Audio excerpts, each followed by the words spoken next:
ஏகாதசி இல்ல, மார்கழி மாதத்துல வரக்கூடிய ஏகாதசிய வைகுண்ட ஏகாதசி அப்படின்னு நாம வெகு சிறப்பாக பரமபத வாசல் திறந்து கொண்டாடக்கூடிய ஒரு வழிபாட்டு முறை அப்படிங்கிறது உண்டு.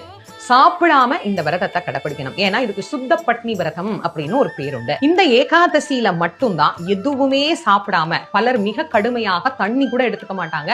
அப்படி தண்ணீர் எடுத்துக்கணும்னா துளசி தீர்த்தமாக அதை எடுத்துக்கொள்வது அப்படிங்கிறது தான் இந்த நாளினுடைய மிக முக்கியமான விரதம். சொர்க்கவாசலுக்குள்ள இடிச்சு பிடிச்சு தள்ளி இந்த கூட்டத்துக்குள்ள நுழைஞ்சு உள்ள போயிட்டா நேரா சொர்க்கத்துக்கு போயிடுவோம், எல்லா பாவத்தையும் பெருமாள் நமக்கு தொலைச்சிருவார் அப்படிலாம் நமக்கு சொல்லல.